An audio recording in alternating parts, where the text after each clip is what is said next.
नमो बुद्धाय, जय भीम. आपण पिंपरी चिंचवड शहरातील चिंचवड या विधानसभेत आहोत आणि चिंचवड विधानसभा म्हटलं की अनेक गावकीचं नात्याचं राजकारण म्हणून ओळखलं जातं. पण त्याच्यावरही मात देऊन जे कोण काम करतं आहे, ज्यांना भाऊ म्हणून पूर्ण रावेत, वालेकरवाडी, डांगे चौक, पूर्ण चिंचवड विधानसभेमध्ये ओळखलं जातं, असे आपले मोरेश्वर भाऊ भोंडवे हे सुद्धा चिंचवड विधानसभा लढण्यासाठी इच्छुक आहेत. आणि त्यांनी थेट काल पत्रकार परिषद घेऊनसुद्धा दंड ठोपटलेले आहेत की जर जागा नाही सुटली तरी आम्ही ही निवडणूक लढणार आहोत. थेट आज त्यांच्याशी आपण दिलखुलास गप्पा मारूयात, जाणून घेऊयात की ते चिंचवड विधानसभेकडे कशा पद्धतीने पाहतात. भाऊ जय भीम. जय भीम. नमस्ते. तुम्ही चिंचवड विधानसभा निवडणूक लढण्यासाठी इच्छुक आहात. काय नक्की तुम्हाला असं वाटतं की चिंचवड विधानसभेकडं कुठल्या गोष्टीचं दुर्लक्ष होतं आहे आणि तुम्ही चिंचवड विधानसभेकडं त्यासाठी छातीठोकपणे आज मैदानात आहात? चिंचवड विधानसभा लढायचं एकच कारण की चिंचवड विधानसभेमध्ये मोठे प्रकल्प अजिबात आले नाही आणि बांबुर्डी तर रावेत झालं, वालेकरवाडी झाली, चिंचवड गाव झालं, काळेवाडी थेरगाव झालं. हा वंचित म्हणून फार लक्ष दिलं नाही कोणी. स्मार्ट सिटी झाली, पिंपळं सौदागरला झाली, परत गुरवला झाली, सांगवी वंचित ठेवली. म्हणजे ह्या दोनच जर प्रभागात जर फक्त आमदारांचा जर विकास होत असेल, आमदार हा चिंचवड विधानसभेचा संपूर्ण आमदार असतो तो, का छोट्या गोष्टीसाठी छोट्या प्रभागासाठी आमदार नसतो ना. म्हणून ह्या भागात जो विकास आमच्याकडे राखडलेला आहे तो व्हावासाठी आपले मन आहे आपलं की, आणि मला जे पाठिंबा आहे मतदारांचा, जे जनतेचा जरा आशीर्वाद आहे मला, आणि जे माझे मित्र लोक आहेत आणि जे नगरसेवक आहेत, माजी नगरसेवक असो, चालू नगरसेवक असो, त्याच्या पाठीमागचे 5 वर्षाचे नगरसेवक असो, त्याच्या पाठीमागचे 5 वर्षाचे नगरसेवक असो, हे सगळे जुनी लोक, वयस्कर लोक, महिला भगिनी, हे बचत गट झालं, हे मंडळं झाली आहेत, ही पूर्ण सगळ्यांनी माझ्या येऊन भेटलेत की बाबा भाऊ, तू भाऊ म्हणून ह्या भागात तू विकास करू शकतो तर तू उभा राहणं फार गरजेचं आहे. हे असं मला लोकांनी सांगितलं की तू उभा राहा, कारण विकास आपल्या ह्या भागात नदीच्या अलीकड 2,20,000 मतदान असूनसुद्धा आमचा माणूस आमदार होत शकत नाही. मोराया गोसावी देवस्थान, चिंचवड गाव नाव आहे, मोराया गोसावीपासून चिंचवड गाव नाव आहे. मोराया गोसावी ह्या भागातला असूनसुद्धा ह्या भागातला नदीच्या अलीकडं आमदार होऊ शकला नाही. किती वर्ष झाले इथं आमदार होऊ शकला नाही या भागात. तर आता जवळजवळ 2 ते 2.25 लाख मतदान या प्रभागात, ह्या 3-4 प्रभाग आहे या भागात, तर त्याचे मतदार एवढे आहेत की सगळ्यांनी मतदार म्हणले की आपल्या ह्या भागातला बी जरा काळेवाडी, राटणी, डांगे चौक, चिंचवडगाव ह्या भागातला आपल्या जवळपासचा एक आमदार व्हायला पाहिजे ना. कारण मांबुडी कोपरा कुठं कायमची एकाच कायमच सगळ्यांनाही पाहिजे ना आमदारकी, सगळ्यांना पाहिजे. सगळे इच्छुक असतात, प्रत्येक मनाला हे असतं, पण प्रत्येकाला वाटतं की मीच आमदार व्हावं. हे बी बरोबर आहे, माणसाला वाटतं. इतक्या वर्ष 3 टर्म नगरसेवक झालेले असतात. काही आत्ता नवीन नगरसेवक आहेत, काही उभे राहिलेले आहेत. समजा त्यांना 2 वेळा उभे राहिले, त्यांना यश नाही आलं. काहींना 3 वेळा उभे राहिले, त्यांना यश नाही आलं. त्यांचं नशीब. कारण आम्ही बी त्यांना सपोर्ट, जो 3 वेळा आमदारकीला उभा राहिला होता त्यांनाही आम्ही एकदा युतीमध्ये आम्ही त्यांना सपोर्ट केला, त्यामुळं त्यांना ते मतदान पडलं. नंतर परत दुसरा 2 वेळा उमेदवार पडलेला त्यांनाही आम्ही सपोर्ट केलेलंच आहे. त्यामुळं आम्ही त्यांनाही सपोर्ट केला. त्यांना आम्ही विसरलेलं नाही की बाबा 3 वेळा पडला म्हणून त्याला विसरलो आम्ही, नाही. 2 वेळा पडला म्हणून त्यांना त्यांनाही आम्ही एकदाच मदत केलेली. आम्ही पूर्ण आमची ताकद त्यांना त्यांच्या पणाला लावलेली. आता त्यांचं नशीब नाही, त्याला मी काय करू शकत नाही. त्यामुळं सगळेजण म्हणतात की बाबा ह्यावेळेस सगळ्यांची, म्हणजे आपल्या BJPचे जे नगरसेवक 10-15 नगरसेवक आहेत ते भाऊ काही करा पण तुम्ही उभं राहा, असं त्यांनी ठामपणे मला भेटून सांगितलेले.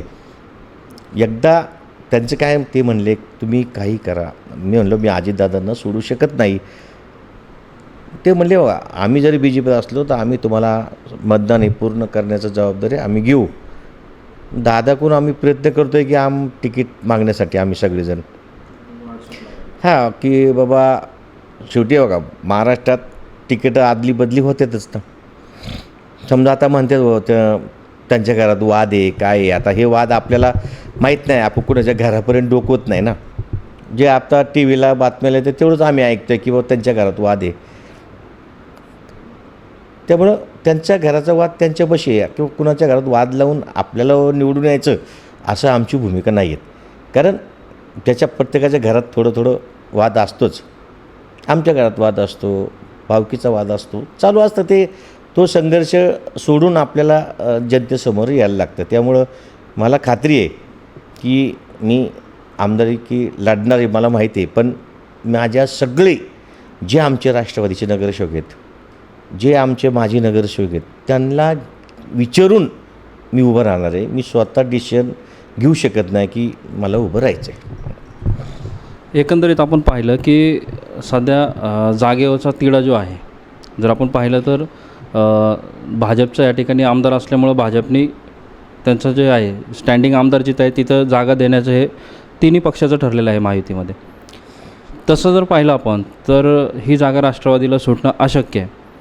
ह्या व्यतिरिक्त असंही संकल्पना आहे का की 2009ला जसं अपक्ष आमदार निवडून आला त्यावेळेस भाऊ होता आणि आजही फक्त नावात बदल आहे, आजही 2024ला पुन्हा एकदा अपक्ष आमदार निवडून येईल आणि पुन्हा एकदा भाऊ विधानसभेमध्ये दिसतील? नाही, कसं माहिती आहे का, अपक्ष लढण्याचं मला जर राष्ट्रवादीचे पूर्ण नगरसेवक आजी माजींनी सपोर्ट आणि बी जे पीचे 14-15 नगरसेवक सपोर्ट घेऊन आम्ही अपक्ष लढणार नाही. आम्ही नक्कीच कुठल्या तरी चिन्हावर निवडणूक लढवीन आणि सगळ्यांना घेऊनच लढवीन. मी एकटा इलेक्शन लढू शकत नाही.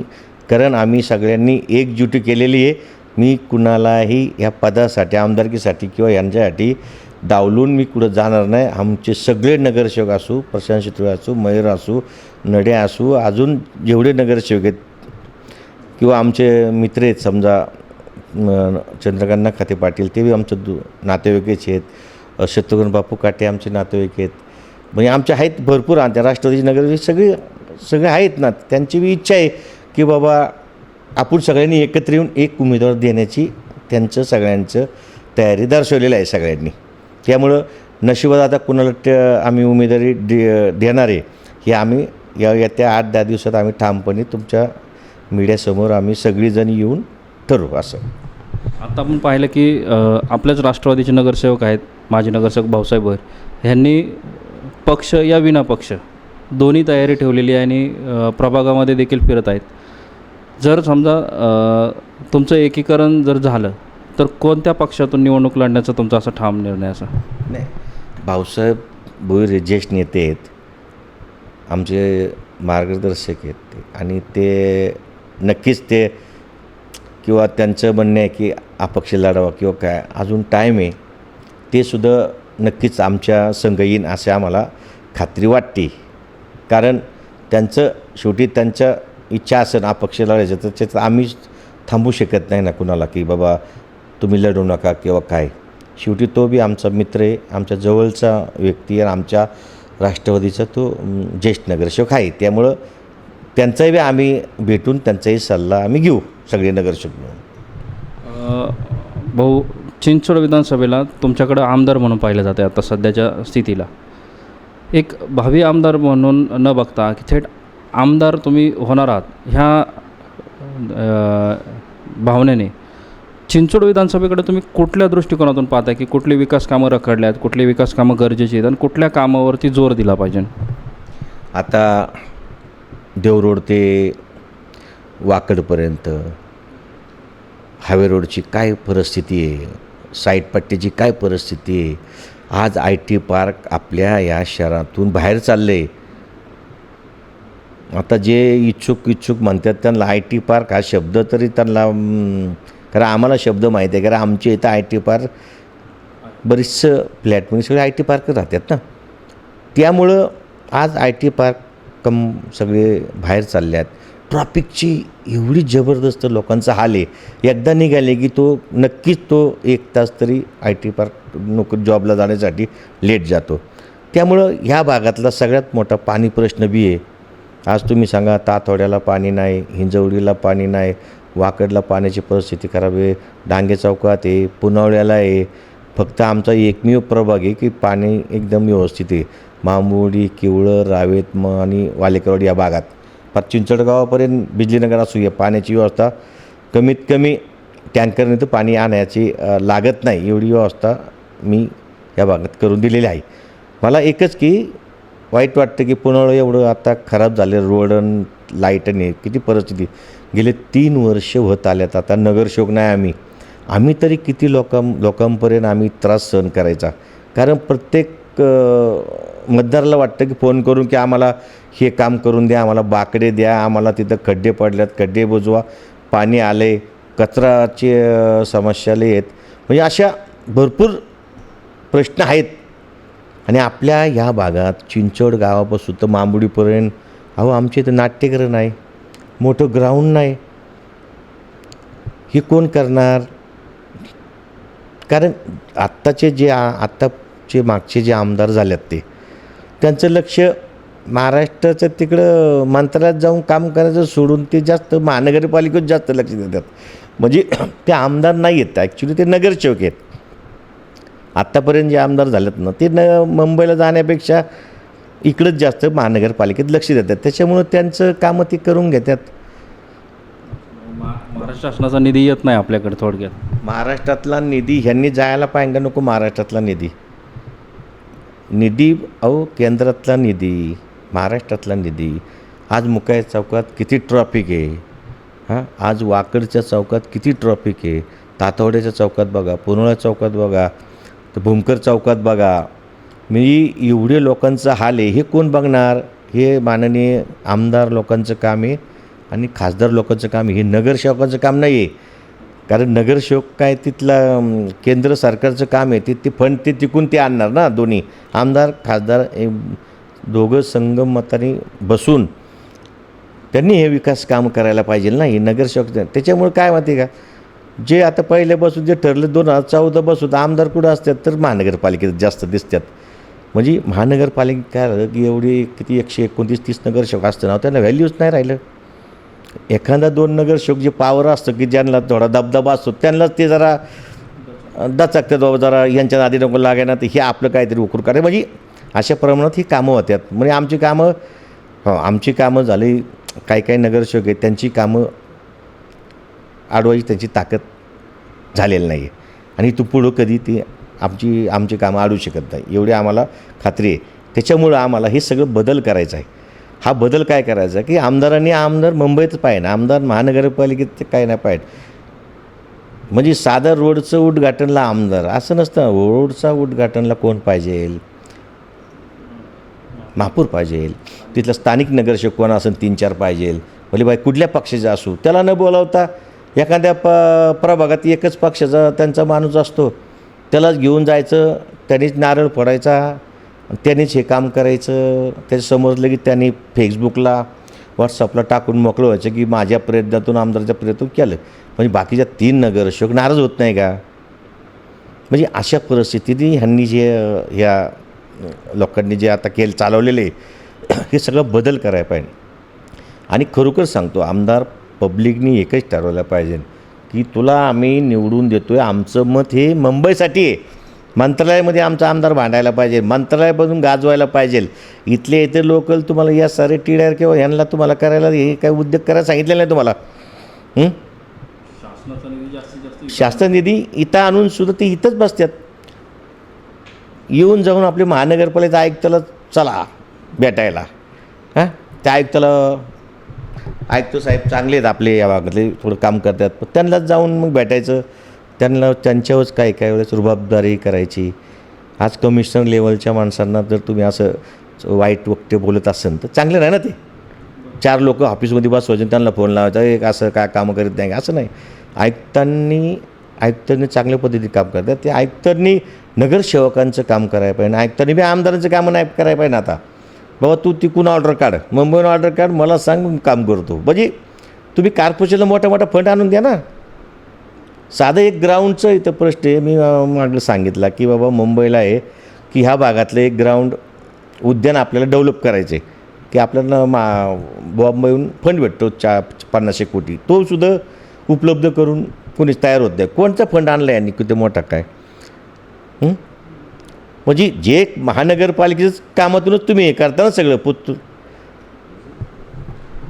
आपण पाहिलं की कामाचं जो हे आहे, तुमचा रोष दिसून येतो की इथं कामं झालेली नाहीत. त्याच्यामुळे आमदारकीच्या माध्यमातून मैदानात उतरून दुसऱ्याच्या घरी छत्रपती शिवराय का जन्मावा, तो आपल्याच घरात जन्म घ्यावा, ह्या उद्देशाने तुम्ही मैदानात आहात हे दिसतं आहे. आपण पाहिलं की अनेक आत्ता सध्या जर पाहिलं तर दहशतीचं वातावरण चिंचवड विधानसभेमध्ये जास्त प्रमाणात आहे. गुन्हेगारी मोठ्या प्रमाणात वाढली. आयुक्तालय देखील आपल्या इथं आहे आणि नव्याने काही चौक्या देखील आपल्या इथं चिंचवड विधानसभेमध्ये स्थापन झाल्यात. कशा पद्धतीने ह्या गुन्हेगारीकडं लोकप्रतिनिधी म्हणून पाहतात आहेत असं तुम्हाला वाटतं? नाही, आपल्या इथं जवळजवळ रावेत पोलीस स्टेशन झालं, Devrur police station, Chinchwad police station, हे चांगल्या पद्धतीने काम करतात. आणि आपला पोलीस कमिशनर एकदम बेस्ट काम करतो. म्हणजे कुणाचं असं जाणून बुजून एखाद्या खोटा गुन्हा दाखल कुठल्या पॉलिटिक्सने सांगून खोटा गुन्हा दाखल करावा असे ते कधीच, आणि कुठल्या पॉलिटिक्सचं ते ऐकणारे नाही आहेत. माननीय आपले पिंपरी चिंचवड कमिशनर खरोखर चांगल्या पद्धतीने काम करतात. त्यामुळं आणि आयुक्त बी आपले पिंपरी चिंचवड चांगल्या पद्धतीने काम करतात. ही जोडी संगमताने चांगली चालू आहे. तर अशीच ती कायम इथंच राहावा, कारण चांगल्या पद्धतीचं काम आहे त्यांचं. कुठं शेवटी गुन्हेगारी पोलिसांच्या हातात आहे. तर गुन्हेगारांना पोलिसांनी चांगल्या पद्धतीने गुन्हेगारी थांबवलेले आहेत. बरेचसे गुन्हेगारी ह्या भागातले बी कमी झालेले आहेत. कारण गुन्हेगार आता बघा ना, आपल्या इथं किती केसेस होते, आता किती केसेसचं प्रमाण कमी झाले आता. म्हणजे आज तुम्ही सांगा, आज जर ह्या भागातलं मंगळसूत्र जवळजवळ 3 ते 4 लेडीजचं चोरी गेलं तर रावेत पोलीस स्टेशननी असं काम केलं की ते मंगळसूत्र पकडून त्यांच्या घरी आणून दिलेलं. म्हणजे असं 5-5 तोळ्याचं 3-3 तोळ्याचं मंगळसूत्र पोलिसांनी आणून दिलेले आहेत. त्यामुळं पोलिसांचा वचक आहेच आणि असाच राहावा. आणि कमिशनर आपले चोबे साहेब खरोखर चांगले आहेत, ते चांगल्या पद्धतीने काम करतात, एवढंच सांगतो. कारण आमचं काय पोलिसांसंग आम्ही जास्त काय आम्ही रोज कुठं जात नसतो, काय कामं आमची नसतातच. कारण आमच्या भागात आमचे प्रभाग एवढे चांगले आहेत की शक्यतो 90% पोलीस केस होतच नाही. मला असं म्हणायचं की जी दहशत वाढली, आता बालगुन्हेगारीचं प्रमाण वाढलं आहे, आमदार फंडातून त्या बालगुन्हेगारांना रोखण्यासाठी काही निधी असतो किंवा काही कामं असतात, ते लोकप्रतिनिधी म्हणून काही कामं केलेली तुम्हाला जाणवतात का? नाही, कुठं आपल्या भागात कुणी काय काम केलेलं आठवत नाही आहे. आणि मला तर एवढं माहीत आहे की चिंचवड गावापासून रामकृष्ण मोरेंनी जे नाट्यगृह बांधले तेव्हापासून आपल्या चिंचवड भागात ते मांबुर्डीपर्यंत 2.25 लाख मतदान आहे, पण काहीसुद्धा केलेलं नाही. एक थोडंसं आमदार निधीतून एक ब्लॉक बसवायचा, त्या ब्लॉकच्या बाजूला एक पाटी असती, ती पाटीची किंमत 1000 रुपये. ते पाटीत लिहायचं की अमक्या अमक्या आमदाराच्या प्रयत्नातून हे ब्लॉक बसून दिलं, बस. याच्या पलीकडं नवीन प्रकल्प आणलाच नाही मोठा. ते आता आहेच ना. आता भ्रष्टाचार आम्ही कुणा काय आरोप करीत नाही, भ्रष्टाचार करायचा ते काही लोक काय सांगून थोडी करणार आहेत. ही प्रगती ऑटोमॅटिक होत्यात का काय? असं काय आम्ही बी कष्ट करतो असं थोडे सगळ्यांचं. पण मी कुणाला म्हणत नाही की त्यांनी ब्लॉकमध्ये पैसे घालायचं कशात, पण कामं नाही. आता आमच्या गावात सांगतो, अजून आहे ना, गेले 10 वर्षापासून साधं 10 वर्षातून त्यांनी म्हणजे आमचं आत्ता मतदार आमच्या इथं जवळजवळ 32,000 आहे. 32,000 कुठं ब्लॉक बसवले ना, एकदाच दावा फक्त. आत्ताच 2024ला एक छोटंसं त्यांचा एक कार्यकर्ता आहे, त्यांच्याच घरापुढं बसवलं ब्लॉक. म्हणजे हां, मग चेहरे बघून, आणि चेहरे बघून काम होणार, बाकी दुसऱ्याचं काम होणार नाही कुणाचंच. तुम्हाला काय वाटतं की राहुल कालाटे देखील मैदानात आता आहेत, नाना काटे तुमच्यासोबत आहेत, पण त्यांचंही सांगता येत नाही, तेही पुन्हा अपक्ष मैदानात उतरण्याची शक्यता वाटते किंवा तुतारी हातात घेण्याची शक्यता दिसते. कशा पद्धतीने ह्या निवडणुकीला सामोरे तुमची सर्व ग्रुप जे नगरसेवकांचा तयार झाला आहे तो कशा पद्धतीने निवडणुकीला सामोरे जाणार आहे आणि कुठला दृष्टिकोन तुमच्या डोळ्यासमोर, कुठलं विजन असणार आहे? नाही, आता तुम्ही सांगितलं राहुल कलाटे किंवा नानासाहेब काटे, काय त्यांचे मनं होते. कारण त्यांची इच्छा आहे, आता प्रत्येक माणसाची इच्छा असते आमदार व्हायची. तर त्यांची आता लढायची इच्छा आहे, तर नक्कीच त्यांनी लढावा. कारण आम्ही कोण नाही त्यांना थांबू शकत ना. राहुल कलाटेंनी लढावा, नानासाहेबांनी लढावा, त्यांचं इच्छा आहे त्यांनी लढावा. कारण ते काय आम्हाला विचारून लढणार आहे का, किंवा जनतेला आता जसं मी सगळ्याला विचारून लढतो आहे, तसं त्यांनी बी 10-20 लोक घेऊनच लढाय पाहिजे. असं सिंगल जाऊन भेटून किंवा मुलाखत देऊन त्याला उपयोग होत नसतो. समजा आम्ही आता 4 लोकांची घेतली, आता 10 दिवसांनी आम्ही 5 दिवसांनी अजून 10-15 लोकांची घेऊ मुलाखत. म्हणजे सगळी एकत्र येऊनच लढू शकतं ना माणूस. एका हाताने टाळी वाजते का? 2च हात लागतात ना त्याला टाळी वाजवायला. कमीत कमी प्रत्येकाने मुलाखतीला जाताना 2-2, 3-3 लोकांना तर यावा ना, नगरसेवकांना. कारण काय माहिती, आता प्रत्येक नगरसेवकांच्या हातात 20-25 हजार तर मतदान आहेच की. आता असं थोडा कमजोर नगरसेवकाचा इलेक्शनला जरी दापडला असेल, पण तो आमदारकीला 20-25 मतदान फिरू शकतो. म्हणजे एवढं नगरसेवकात पावर असतो ना. आता तुम्ही हे जे काही नियोजन केलं आहे, ह्याच्या दादांसोबत तुमची चर्चा झालेली आहे का? नाही, दादांना हे काय माहीत नाही. कारण आम्ही ठरलं की आम्हाला उभंच राहायचं आहे, म्हणजे काय झालं तरी.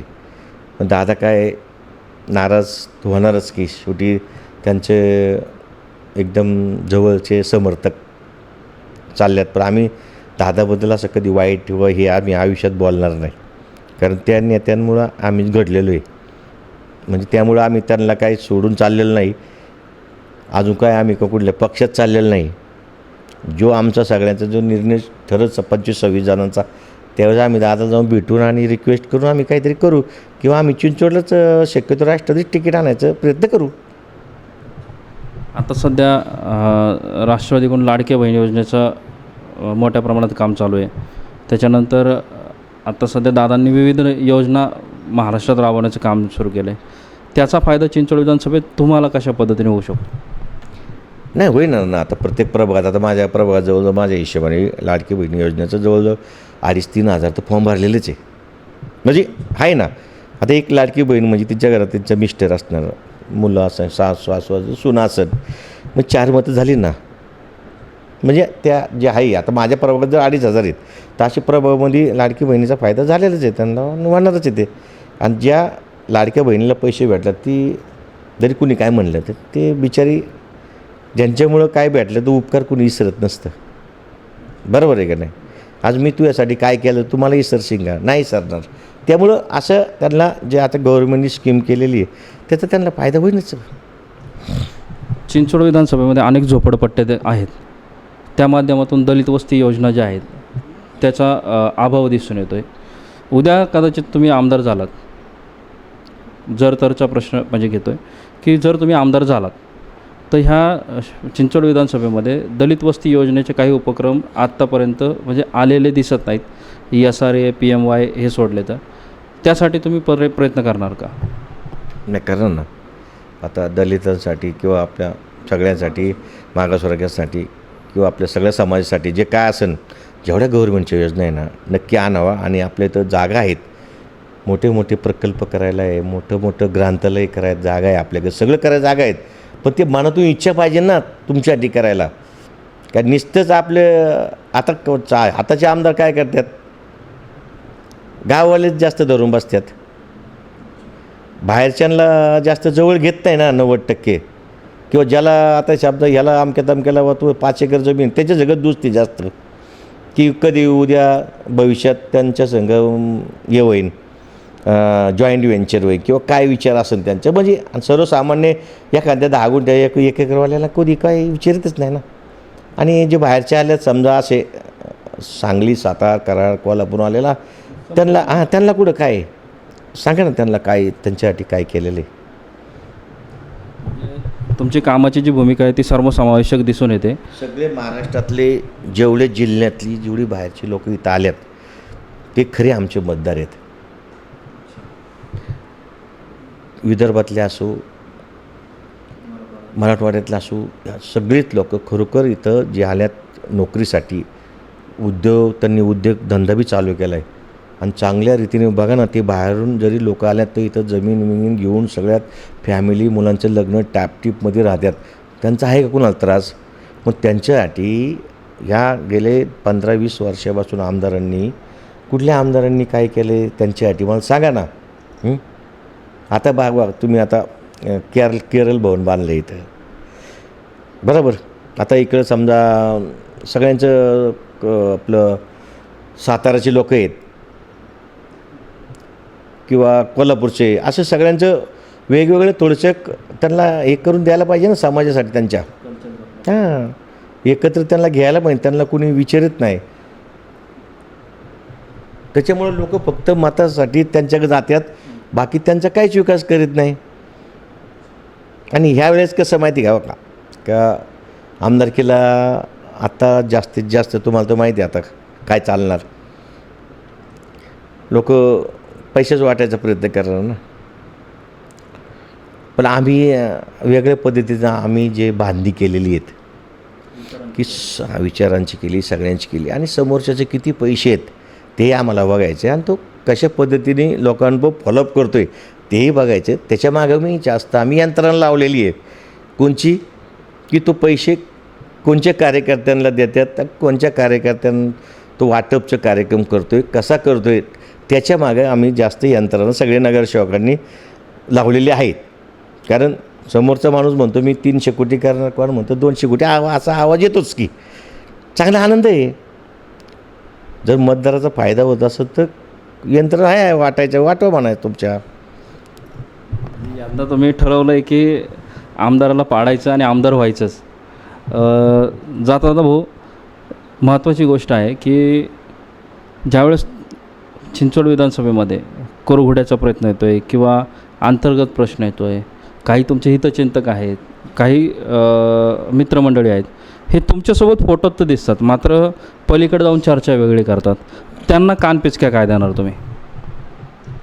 नाही, आता काय माहिती का, प्रत्येकजण समजा माझा माणूस असो, मी ते समोरच्याकडे बी पाठवत असतो ना, त्यांचा माणूस इकडं बाहेर पाठवतात की बाबा काय चाललं आहे, ट्रिक काय नाही, दिवसभरात काय करतो, काय जेवलं आहे, काय नाही, एवढ्यापासून लोक चौकशी करतात. कारण डोक्यात गणित असतं ना. आता समजा आम्ही 5-6 नगरसेवक झालो, उद्या 20-25 झालो, आणखीन काय, यश लोकांना वैतागल्यात. ह्या कॉर्पोरेशनच्या टेंडरला लोक वैतागल्यात. माझ्याच प्रभागात सांगतो, काम आता 3-4 कामं निघाल्यात, एक 22 कोटीचे, एक 19 कोटीचे, एक 11 कोटीचं.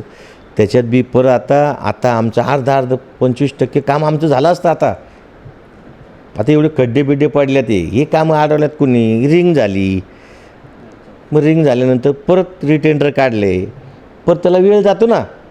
त्याच्यामुळं आपले ते का विकास थांबतो का नाही. मग तुमच्या नातेगोत्यांना तुम्हाला ते काम देण्यासाठी तुम्ही ते हे करताय उद्योग, मग तो उद्योग आता इथून पुढे तो थांबवायला पाहिजे ना. आता आमदार की समजा नशिबाने आमचा कुणी हो, मित्र हो किंवा आम्ही हो, कुणी हो, पण हे जगचं चाललं ना, याच्यावर आम्ही बंधन आणणार आहे. हे असं काही गोष्टी जे मेरिटो काम भेटेल ना तेच काम करायचं, त्याच्यामुळं चांगल्याच्या दर्जाचं काम होतं आहे ते. आता बघा ना, हे BRTला आता कसं मध्ये खंदून ठेवले, बघितलं ना तुम्ही, किती दिवस झालं. आता तुम्ही चौकशी करा, ते कामं कुणाची आहेत, कुणाच्या नातेवाईकांची आहेत, काय करायचं, म्हणजे काय करणार सांगा तुम्ही. आज आम्हाला जवळजवळ 3 वर्षाला आता 2-3 महिने कमी आहे आता नगरसेवक नाही, तरी आम्ही प्रयत्न करून कामं करून वशिलो. अजितदादांनी आता मला बरेचसे कामं या भागात दिलेली आहेत. त्यांनी म्हणजे माननीय कमिशनर साहेबांना सांगू की बाबा नवीन गाव आहे, नवीन गावासाठी कामं दिलेली आहेत. भाऊ, सर्वात महत्त्वाचा प्रश्न आपल्या रावेतला लागून पुनवळे, जिथे कचरा डेपो आला होता तो कचरा डेपो हटतो आहे असं समजतं आहे. मग त्या ठिकाणी ती जी जागा आहे महापालिकेकडे आलेली, त्याच्यावर काय एखादा बायोडायव्हर्सिटी म्हणा किंवा एखादा विद्यार्थ्यांना शिक्षणासाठी एखादं कॉलेज म्हणा महापालिकेच्या माध्यमातून किंवा महाराष्ट्र शासनाच्या माध्यमातून किंवा एखादा मेडिटेशन सेंटर म्हणा, असा काही प्रोजेक्ट करण्यासाठी तुम्ही काय हालचाल करसाल ना? नाही, माझ्या काय डोक्यात आहे की आता ती जवळजवळ 100 एकर जागा आहे वाटतं तिथं. ती जागा जर कॉर्पोरेशननी स्वतः IT पार्क बांधलं तर एखाद्या मोठ्या कंपनीला चालवा दिलं की आमच्या भागातीच लोक तिथं कामाला घ्या, भाडं एक महानगरपालिका भेटेन आणि जवळजवळ 25-30 हजार लोक कामालाही होईल. हां, ते भविष्यात जो ऐकतो येईन पुढचा त्यांनी तेवढं तिथं करावा. कारण IT क्षेत्र आणलं एवढी मोठी जागा भेटणार नाही परत. काही IT क्षेत्रासाठी जागा नक्कीच द्यावा, भाड्यात बांधून द्यावा किंवा भाड्यात तो द्यावा की त्याच्यावरून ह्या भागातल्या लोकांना नोकरीची व्यवस्था होईल. नाही तर नोकरीची व्यवस्था फार बिकट आहे. रोज माझ्याकडे ना कोणतरी नोकरी मागायचं, 12,000ची गोळ्यानं नोकरी, 15,000ची गोळ्यानं नोकरी द्या. कुठं द्यायचं? मी किती रोज फोन करून दमतो. मग ह्या हॉस्पिटलला आहे का जागा किंवा कुठं सुपरवायझर म्हणून आहे का, कुठं कचरा गाडी आहे का. म्हणजे आम्ही दिवसभर प्रयत्न किती लागून किती रोजची जर 20-25 लोक येतात नोकरीसाठी आणि लय फार गरजेची लोकांना गरज आहे आता सध्या. ह्या मोठ्या पैशावाल्यांना काय किंमत नाही, पण आत्ता सकाळ धरून लोक फिरतात ना बाहेर नोकरीसाठी. अहो लय परिस्थिती खराब आहे. जर नोकरीत 1 महिना जर नोकरी नाही भेटली तर 1 महिन्याचं अख्खं आयुष्य वाया जाते 1 महिन्यासाठी. त्याला अन्नदान कुठून अन्न करणार, तो कुठं खाणार. कारण बाहेरून पोरं आलेले आत्याकडे राहतात, मावशीकडे राहतात, याच्याकडे ती तरी किती दिवस सांभाळणार. म्हणून आपल्या भागात आहे ना नोकरीची जास्त गरज आहे आणि ट्रॉफिकची आणि पाण्याची व्यवस्था सगळ्यात. आणि मोठं ह्या भागात आहे ना बॉम्बोनी आपण आलो लोणावळ्यापासून इथपर्यंत एक बी हॉस्पिटल नाही. तर महानगरपालिकेच्या जागा आपल्या केवळ्यामध्ये सर्वे नंबर 77 मुक्या चौकामध्ये तिथं आपल्याला मोठ्या 7-8 एकरची जागा आहे. ती रिझर्वेशन हॉस्पिटलचं आहे. जसं वायशेम हॉस्पिटल आहे त्यांनी महानगरपालिकेने करावा किंवा खाजगी ती जागा कॉर्पोरेशनने ताब्यात घ्यावा आणि त्या जागेवर मोठ्या प्रमाणात चांगल्या खाजगी हॉस्पिटलला जागा महानगरपालिकेने बांधून द्यावा आणि मोठं हॉस्पिटल तिथं उभं राहावं. हीच आमची सगळ्यात मोठं विनंती आहे. कारण लोणावळ्याहून जर ॲक्सिडेंट झाला तर इथपर्यंत वायशेमपर्यंत जास्तवर मध्येच माणूस तो दगवतो आहे एवढ्या लांब असताना, ट्रॉफिक असताना. त्याच्यामुळं एक्सपिरियन्स उतरल्या आपल्याला एक नशिबाने तिथं रिझर्वेशन पडलं आहे. तर त्या जागेत आपल्याला नक्की तिथं मोठं हॉस्पिटल व्हावं. भाऊ, सर्वात महत्त्वाचा प्रश्न, निवडणूक आहेत, तोंडावर आहेत. तुम्ही आमदारकीला उभं आहात असं समजून तुम्ही ह्या लॉर्ड बुद्धा TV च्या माध्यमातून मतदारांना काय आवाहन कराल? मी मतदारांना एवढंच विनवणी करतो की तुम्ही एकदा मतदान, मी ज्या दिवशी उभं राहीन त्या दिवशी तुम्ही मला मतदान करून बघा. मी खरोखर या शहराचा विकास करी आणि हाच टाईम आहे. नाहीतर तुम्हाला परत मागचे जसे 15 वर्षे वाया गेल्यात सगळे इथलं विकास काम व्हायचं, तसं परत वाया घालू नका. सगळ्यांनी एकजुटीने मतदान करा. कारण नक्कीच मला एक इच्छा आहे, मीच आमदार होईन असं मला खात्री आहे. आणि माझे सगळे जेवढे नगरसेवक आहेत एकदा त्यांचं ठरलं की मोरेश्वर भोंडेला आम्ही पुढं केलं त्यावेळेस मला तुम्ही मतदान करा हीच तुम्हाला विनंती करतो. आपण पाहिलं की आत्ताच आपण मोरेश्वर भोंडे यांच्यासोबत चर्चा केली. दिलखुलास व्यक्तिमत्व, मनमोकळेपणाने त्यांनी आज आपल्या लॉर्ड बुद्धा TVवरती चर्चा केलेली आहे. थेट त्यांनी आरोग्याचा प्रश्न असेल, मूलभूत प्रश्नांवरती नजर टाकलेली आहे, बेरोजगारीवर नजर टाकलेली आहे. त्यांनी ग्राउंड लेवलपासून जे काम करतात त्या सर्व गोष्टीवरती नजर टाकलेली आहे. त्यामुळं शहराच्या विकास कामामध्ये त्यांना आनंद वाटतो. IAS अधिकारी असतील किंवा उच्च पदाधिकारी असतील ह्यांना सोबत घेऊन शहराच्या विकासासाठी काम करण्याची जी त्यांची इच्छा आहे ती नक्कीच पूर्ण होईल अशी मी भाऊ तुम्हाला शुभेच्छा देतो. आणि आपण पाहतोय की ह्या लॉर्ड बुद्धा TVच्या माध्यमातून अनेक घटनांवरती त्यांनी नजर मारलेली आहेत. थेट असेच प्रश्न किंवा आपल्या जनतेचे जे प्रश्न आहेत ते सोडवणारा आमदार ह्या प्रभागाला मिळो अशी एक आशा व्यक्त करतो आणि या ठिकाणीच थांबतो. मी Vikas Kadlak, lord Buddha TV, cameraman Pratik sir. आप देख रहे